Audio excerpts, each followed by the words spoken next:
Ladies and gentlemen, please welcome our panelists. Chairman and CEO, Darden Restaurants Incorporated, Clarence Otis Jr. Chairman and CEO, Kraft Foods Incorporated, Irene B. Rosenfeld. Minister of Agriculture and Rural Development, Federal Republic of Nigeria, Akinwumi Adesina. Senior Vice President, Market Transformation, World Wildlife Fund, Jason Clay. And our moderator, President, the Rockefeller Foundation, Judith Roden.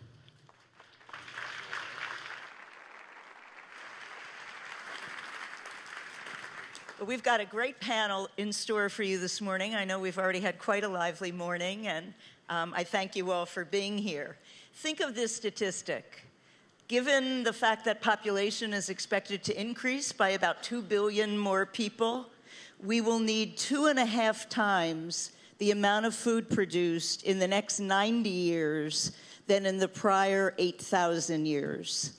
And we need to do this against the background of extraordinary climate change, environmental degradation, degradation of our water supplies, deforestation. We have got to take action now. And the panelists have really been thinking and working on a variety of innovative ways to do so.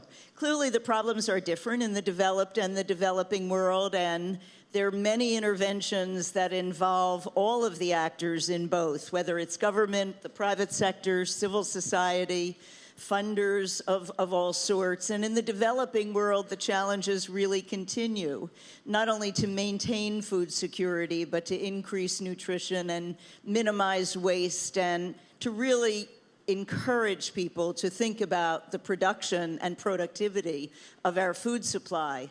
In the developed world, we have the luxury of really thinking about innovative new ways that we might manage waste, that we might increase productivity, but all of these challenges are enormous. And so we're going to have our panelists confront some of these challenges for you. We expect a very lively and engaging conversation. I've asked the panelists to not only respond, but to interact with one another. And so with that, let's get started. And Jason, I'm going to start with you.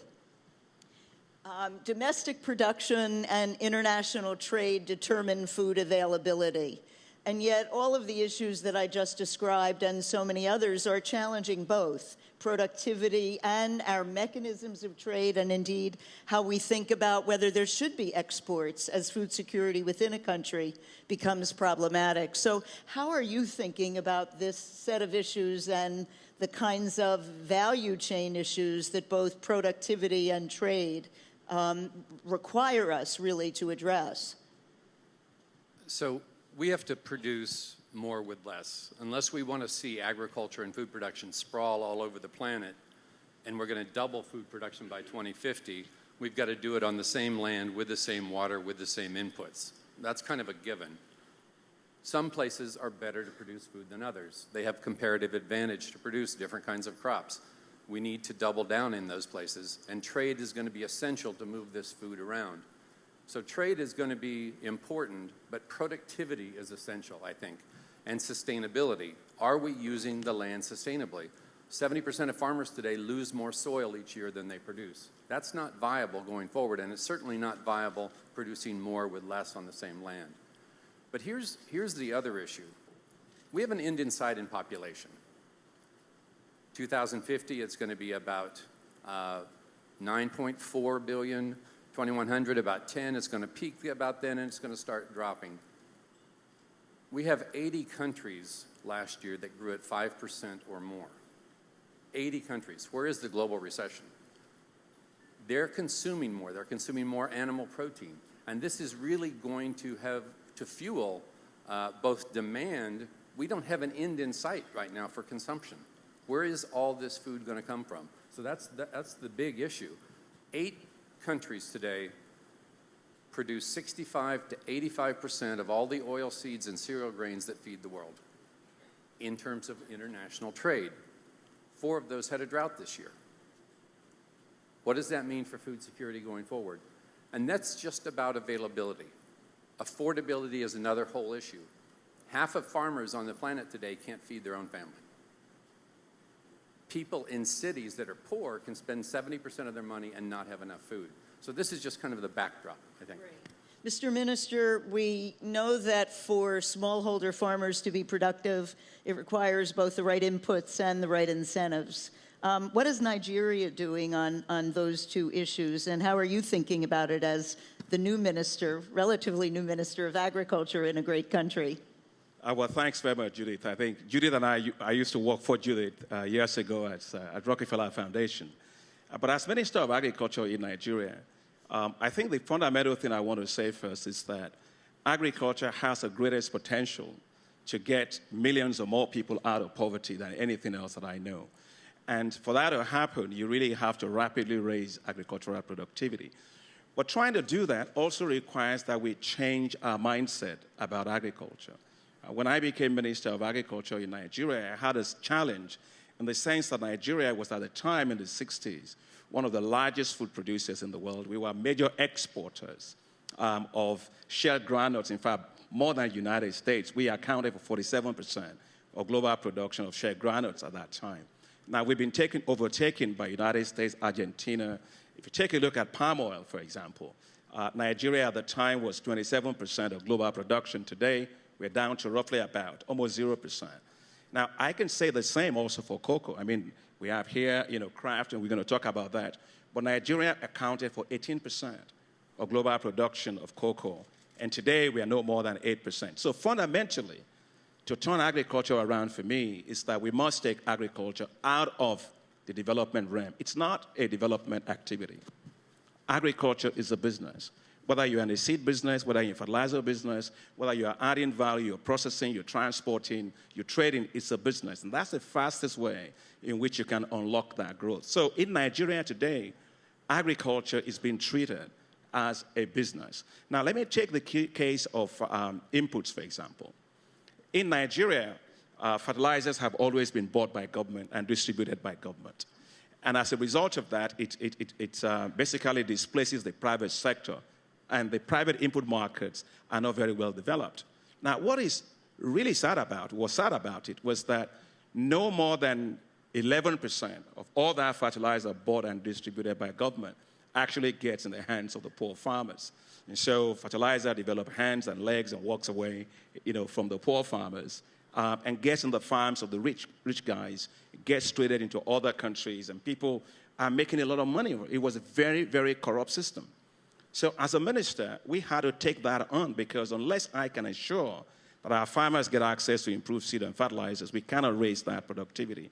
So what we did was, within 90 days of this administration, we took the government totally out of that sector. So today, Nigeria government is not in the business of buying and selling fertilizer. It belongs in the hands of the private sector. It should be that way. And nobody goes around to buy Fanta and Coca-Cola from government. And so if you're not doing that, why is government selling seeds and fertilizers? Today, what we have done is quite revolutionary. All the seed companies and fertilizer companies are selling directly to farmers. We have in the country, President Obasanjo, when he was president, one of the greatest legacies he left behind for us was a mobile phone revolution. We have 100 million phones in the country.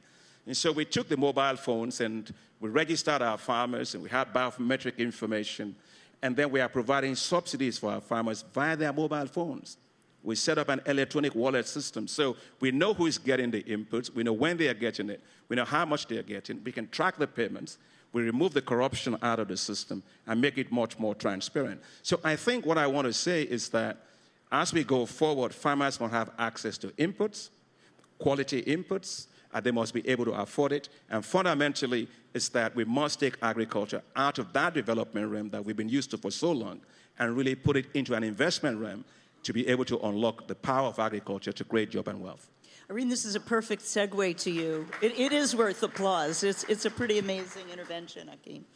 And this is a great segue. You've been so bullish on public-private partnerships, and you're hearing a role that government is playing in Nigeria. How do all three sets of partners really work along this food value chain? What is Kraft doing? And maybe you could give us one amazing example. I know you're working on so many.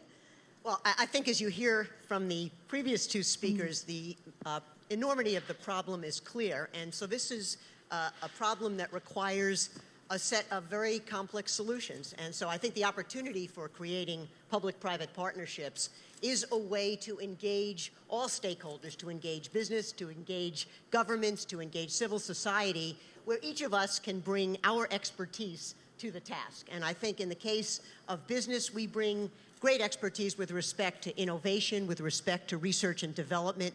In the case of governments, we are able to access infrastructure and regulatory opportunities, and certainly in the case of civil society, the opportunity to just pave the way with societal programs. We've had a number of successes over the last couple of years that give me great confidence in the future of public-private partnerships to help to address these critical issues. And I'll give just one example. Legacy Cadbury was involved in a cocoa partnership with Ghana. The issue is very clear. We are one of the largest purchasers of cocoa in the world. Ghana is one of the largest producers. And the challenge is, as we started to look out into the future, whereas in the past we had been worried only about price and quality and flavor, it became increasingly clear that the product was not providing a subsistence level of income to the farmers. And increasingly, the next generation was not choosing to go into cocoa farming, and it threatened our supply. It threatened the economy of the country because it is one of the major exports, and it presented us with an opportunity to think about whether there was a new way to do business. And as a consequence, we brought together the government, the company, NGOs, and local communities, and we were able to help at least 100 local communities in the early days find new ways to farm, new ways to increase their yield, and we've had some terrific results. Yields are up over 20%. We've been able to increase income from farming by about 200%.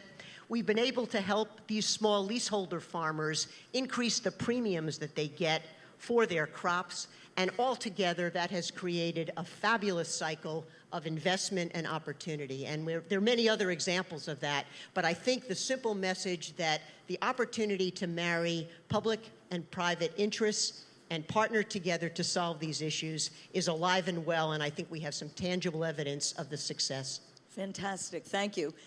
Clarence, Darden has a very ambitious goal to reduce waste, I think, to zero, and yet we all struggle with issues of post-harvest waste and post-consumption waste. So how can you meet this goal? How can you address these issues and really allow yourselves to set and fulfill this kind of extraordinary goal? Well, I think we have to do it on a number of different fronts, and I'll talk about a couple of those. We have to be very intentional, we believe, about food to solve this problem. And so in our case, as a commercial enterprise, 2,000 restaurants, we think a great deal about how do we divert. And one of the diversions that's worked very well for us is a program we call the Darden Harvest Program. And this was enabled really by legislation that President Clinton signed called the Good Samaritan Act. And so we're able to take food prepared in our restaurants but not served to guests, or food that's beyond our expiration dates, which are set very, very conservatively, but still is very wholesome food, and donate that to local food banks. And in our case, we've been doing it for 8 years, 56 million pounds of food. And there are other restaurant companies that are involved, Yum, for example, but not nearly enough. It's a program that isn't as well known as it ought to be, isn't as well participated in as it ought to be. And so those sorts of things are very important. I think the other thing that we've done, we've increased our diversion of waste by about 14% in the last 3 years. But food is approximately a third of our waste by weight.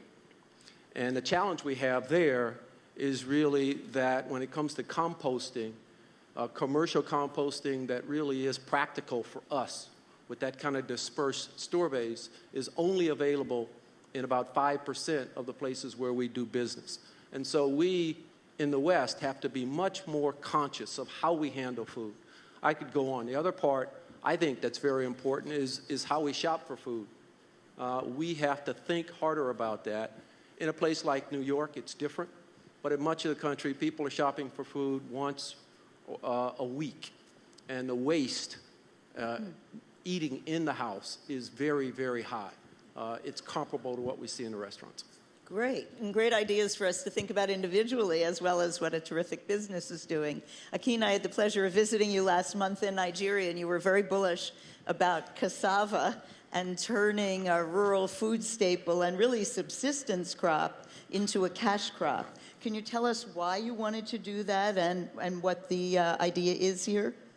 Well, you know, Nigeria is the largest producer of cassava in the world. We produce 40 million metric tons of cassava annually. But when I became minister, we began to look at, if we were the largest producer in the world, why are we not making money from it? Thailand, for example, accounts for 10% of global production, but they account for 80% of the global value added. And so we began an activity to say, how can we unlock the value along the cassava chain? Now, you've got to understand against the background of our food import bill. Nigeria spends about roughly $11 billion every year importing basic things like wheat, rice, fish, and sugar. Now, I know we import wheat from the United States, which is great for trade, but I do know that we can replace some of that wheat with cassava flour. Now, when God said man shall not live by bread alone, he didn't say they had to live by wheat bread. They can eat some cassava bread as well. And so we started off by saying we produce high-quality cassava flour, which we have successfully used at a commercial scale to substitute for wheat up to 20%, within our baking industry and confectionery industry. Now, that alone is going to earn our poor farmers, smallholder farmers, roughly $800 million a year, in their pockets, creating jobs and for young people, stabilizing market prices all across the country. Now, when Judith came to see me, I gave her that bread, and I said that, Judith, if you take this bread, I know you're a very beautiful lady, but you're going to even look much greater than you look right now. It's low in gluten, it's very low in glycemic index. It costs 60% of the cost of wheat bread, and it is fantastic for us. The other thing that we're doing, Judith, with cassava is with respect to use of cassava for chips.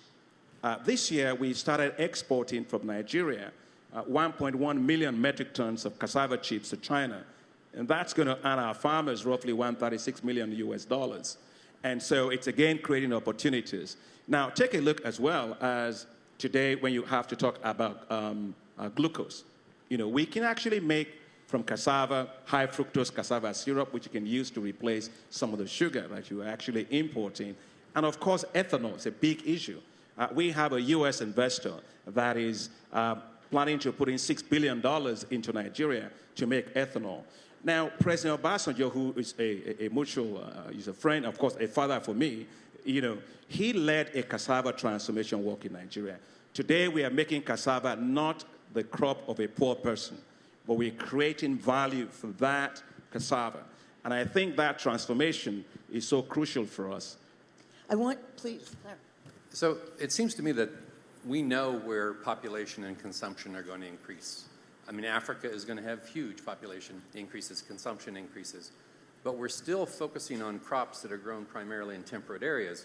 So if you look at bananas, they produce 20 times more calories per hectare than corn does in Iowa. Why are we focusing all our research on corn? We need to also be looking at cassava, at yams, at other crops that are important in the places where we need those crops. And I would say increasingly tree crops, which have a lot less impact on soils over time, especially in the tropics, than some of these other crops. And you can also make bread out of bananas. So we need to start looking at the common denominator here, which is that we don't eat bushels. We don't eat tons. We eat calories. Which crops produce more calories per acre of land, per liter of water, per pound of nitrogen? Those are the kinds of questions we need to start asking to manage a finite planet. And how do you help populations modify food preferences, and because that's part of it, but maybe acceptability. You don't. Maybe you take the crops they want to eat and figure out how to produce more with them. We're just doing a project now that is mapping the genomes of 90 food crops in Africa, to put it all in the public domain so that nobody can own it, but it's available to all plant breeders. That's a different kind of approach here. Yeah, no, I agree with that. Clarence, let me go to you. I talk about another food. We see with the emerging middle classes in so many countries, an increase in protein consumption, meat, fish, and yet people are concerned about further degradation of the ecosystems, the oceans getting overfished, what it takes in terms of energy for livestock, crops, and the like. How do you address this problem and at the same time make sure that your solution is equitable, that poor people both have access to protein and also access to the livelihoods that this increasing demand for protein is creating? Well, I think as we think about it, one of the things we focused on, given the nature of the brands that we run, is seafood. And seafood is a very important crop. And in our view, it really is going to take both protecting wild fisheries and aquaculture. Aquaculture has to be part of consideration set. And so as we focus on it, we are very, very aware of the need to partner, and we partner with a number of different organizations. Jason is one of our partners to make sure that we protect fisheries so that they're sustainable, but also to make sure that we take full advantage of aquaculture and its potential. And that involves setting standards so that it's done appropriately, and then monitoring whether people are following those standards, and then some ability to sanction those that don't. And so all of those things are part of it. We think it is the key to the future. Otherwise, you really are going to be weaning people off of seafood and onto diets that are not as healthy and that have serious, serious environmental implications. Irene, there's the view among some that although we see companies doing these extraordinary things in improving food production, improving nutrition, and sustaining the environment, that often Wall Street doesn't reward them for it. How do you think about that as the CEO of a major company, and what should we think about it as stakeholders and consumers? The good news is I think Wall Street is increasingly rewarding us for it. Certainly things like the Dow Jones Sustainability Index have taken on a lot more importance in investor decisions, and I think we're increasingly seeing that it does provide a viable investment thesis. The biggest opportunity, though, that we're seeing is with employees in terms of employee morale. These issues are critically important to our talent, and our ability to attract employees is and our willingness to engage in activities that protect the well-being of our planet, both in terms of the foods we are making as well as the impact we're having on the environment, is critical in attracting and retaining talent. We are finding increasingly our consumers are asking for this. We've had a fairly extensive program in the UK for our Kenko coffee. We started to offer our products in refill bags rather than glass jars, and it's had a profound impact on our sales. And so aside from the opportunities that are presented in terms of new product ideas and opportunities for growth, the impact that it's having on a number of our key constituencies certainly signals to us that what we are doing is absolutely essential. That's great, Jim. And I would agree wholeheartedly. And I think the other thing is we have to take the long view, a longer view than many on Wall Street would take. Because eventually, as we have supply shortages, as our costs increase, Wall Street takes that into account. Yeah. And so we have to take that longer view. Jason and Akin, you're in the front lines of seeing new technologies. What are some of the exciting new technologies in this space? What should we be encouraged by, and where do you see the kind of future efforts going? Well, you know, the thing is, we have 7 billion people today. Then we have to figure out how to feed another 9 billion people. But we've gone through that before. I mean, the 60s, when everybody was, saying that, no, the Malthusian thing was going to happen, we couldn't feed ourselves. Well, they were wrong, because they did not factor in that there was going to be technology. Today, as we look at how to feed the world, we must look at the role of new sciences and new technologies. For example, biotechnology offers a huge potential for us to address many of the problems. And it's not just about food, but also about nutrition.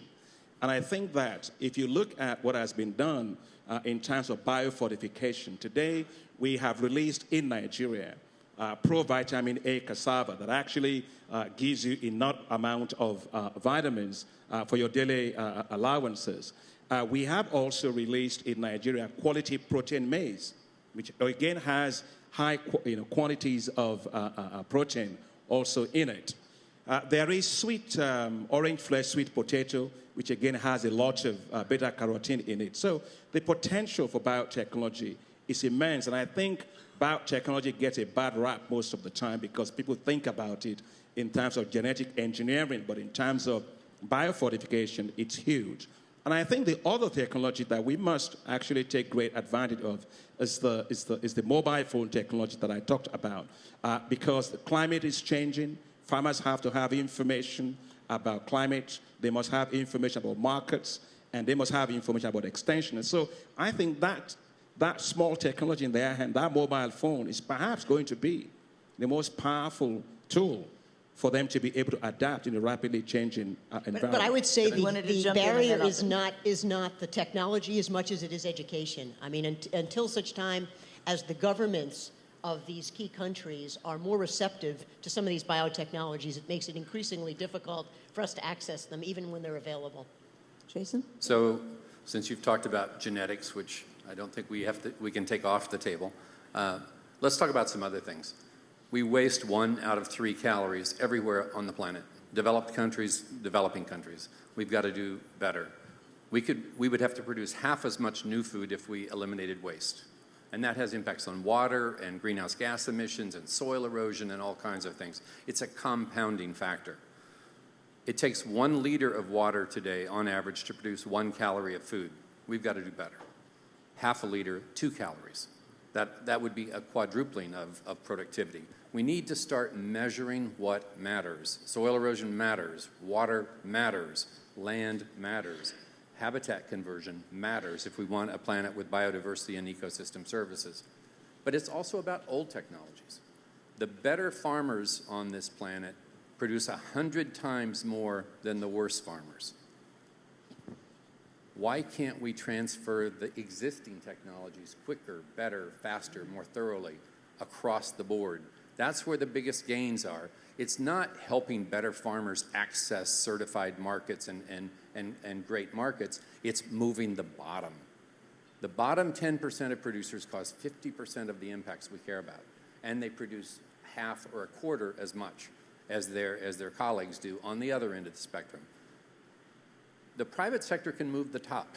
It can maybe even move the top half of the bell curve, a performance curve. We can see that, but how do we engage government to move the bottom? I think we've got to start documenting the case for efficiency, the case for improved profitability, the case for reduced societal impacts by moving the bottom. And then governments can become part of this solution rather than part of the problem. Let's focus on government for a minute, and this is for all of the panelists. Akin told us something that governments stopped doing, and that's terrific. But for all of you in the developed world and in emerging economies, what should government be doing specifically? What kinds of policies? Jason just gave us one, but if you could go in and wave a magic wand and create the right government policies for all of these issues, what would they be? Well, since as a minister, let me speak to that. First is that the role of government is not to be in production. The job of government is to provide an enabling environment. In terms of good policies that ensures that farmers can have access to productive inputs, to assets, investing in public goods like roads and infrastructure and irrigation and extension, in institutions that will ensure that they have stable prices and also gives them insurance in case there are shocks from climate change. Those are the things that government should do. So that's why in Nigeria today, we've taken government out. We say, why don't we have a government-enabled, private sector-led transformation? In other words, the greatest way to create wealth is to let the private sector do it. But if you take the whole World Bank scenario, we used to say, well, let everything be done by private sector. No, it doesn't happen. The government has to play a fundamental role. And I'll give you a very clear example of that. It's that I mentioned a while ago about the case of rice. Nigeria is the largest importer of rice in the world today. And that's because the private sector did not invest in milling capacity. Of course, they shouldn't. And if you have a cat and you have milk, the job of the cat is to lick the milk. It's not to preserve that. So the private sector that were importing rice did not invest in the milling technology. That's why, as a government, we were able to get access to low interest rate, long-term commercial financing to the tune of about $850 million for the private sector to establish 100 large-scale integrated rice mills in Nigeria. Now that, when it's done, is going to make Nigeria, for the first time in its history, with full capacity to mill all of the rice that it currently has. I believe, therefore, that the key for government is don't crowd out the private sector. Enable the private sector and let the private sector get on with it. I'll make one last point on this issue, is that although we were talking about the issue of farmers the other time, about large farmers and small farmers, I think the evidence is clear. Smallholder farmers feed us in the world today. Whether you're eating rice from China, from India, from whatever, it's all smallholder farmers. The role of government is to unlock the poverty trap in which these farmers find themselves. I have been in agriculture for close to 28 years. I have not found a single farmer that I can say is a subsistence farmer. Everybody says subsistence farmers. The only farmers I see are farmers that are constrained by markets, lack of infrastructure, lack of institutions, lack of finance. So the role of government is to unlock those bottlenecks that prevents the smallholder farmers from taking advantage of new technology, markets, and that's what government should do. Private sector should simply be let alone to invest and make things work. What about in the developed world? What do you want government to do? I think another role of government is to educate the public. And so in the West, we eat too much. And asking a restaurant to reduce portion size without educating the public is simply asking a customer to go to another restaurant. And so the government must educate the public about what's an appropriate amount to eat. And it really has to do that starting at the elementary school level, because taste and preferences and behaviors around food get learned very early, and our research finds that they're very difficult to change. And so that part of educating the public, as opposed to demonizing various players, is important, I think, in our view. Fantastic. Jason? So I think, we've, as an NGO, a civil society organization, we're very interested in this issue. But as I look over the history of my organization after 50 years, we've spent about $10 billion on conservation over 50 years. The average Fortune 100 company spends $10 billion a year advertising. Who's going to win the battle here? And I think the same can be said with government. I think we have to get companies to start creating a conversation around consumption. Because, and that can go with their marketing, and it can be how they position themselves, but it gets to a much more fundamental issue. But these have to be fact-based conversations. I think one of the challenges we have is that, as Clarence said, often these subjects we're demonized in these conversations, and so the ability to discuss the power and the benefits of fortified foods, the opportunities to use genetically modified ingredients as a means of increasing our food supply. We need to be able to have those conversations. They need to be science-based. They need to be fact-based. And then we need the governments to then set up regulatory schemes that enable the proper behaviors. But unless we can have a fact-based conversation, it becomes very difficult to make. I would agree. And then the other part is $10 billion is dwarfed by our public school budgets. I mean, we have to use that money to teach people the things that they need to know to navigate life in a responsible way. And one of the things they need to know is what overeating looks like. But in the meantime, I mean, we have the average consumer spends in the U.S. 1.8 seconds to make a choice in a grocery store, and maybe twice that long in a restaurant. In Europe, they're a little more thoughtful. So let's say they're twice as long, 3.6 seconds. How much information can you actually think about in terms of sustainability, in terms of what you're eating, in terms of the nutrients, et cetera? You can't. So maybe we ought to think about not giving consumers a choice. What if we only had sustainable choices on the shelves? And that's a B2B issue. Yeah. But then educate consumers and bring them up to speed as consumers, but also as voters about these issues. My personal view is it's much less about what you eat and much more about how much you eat. That too. And so you just need to eat less. And that conversation is not occurring. Right. It's just not occurring. Yeah. A lot of Twitter questions that are really asking about this other side of the spectrum, about overconsumption really being a part of the food insecurity problem. How do we make our food supply more resilient? We have all of these shocks occurring. We have so many challenges. Are there specific efforts that any of you has been engaged in that really will allow the food supply to withstand some of these shocks more effectively, or at least rebound from them more effectively? Yeah, if you look at the situation today with climate change, Africa, for example, did not cause climate change, but we have to bear the brunt of the impacts of climate change. Take a look at my country today. We have a lot of floods. You take a look at Mali, Niger, Burkina Faso, a lot of droughts. So the farmers are becoming much more vulnerable. The vulnerability is rising. And so the issue is we must get smart about recognizing that we have to increase the resilience of the food systems by diversifying into crops that are actually quite drought tolerant. Sorghum is drought tolerant. Millet is drought tolerant. Cassava is drought tolerant. And so those are the crops that will help those communities to be able to meet their food supplies in this era of climate change. But there's also the issue of insurance. The United States spends $1 billion supporting its farmers because of the shocks from climate change. But when I take a look at Africa in my country, the farmers are so poor, they don't get any support. So we must put in place crop insurance schemes. In fact, weather index insurance, I know the Rockefeller Foundation has been supporting quite a lot of work on crop insurance in Ethiopia and other places. That's fundamentally important. But the role of government, again, is who pays. It is the role of government to provide for the premiums so that poor farmers can afford to have that. And I also think... I'm getting asked to wrap, so Yeah. I'm going to ask each of you to take about 30 seconds and just give our audience on the way out something to think about that they can do.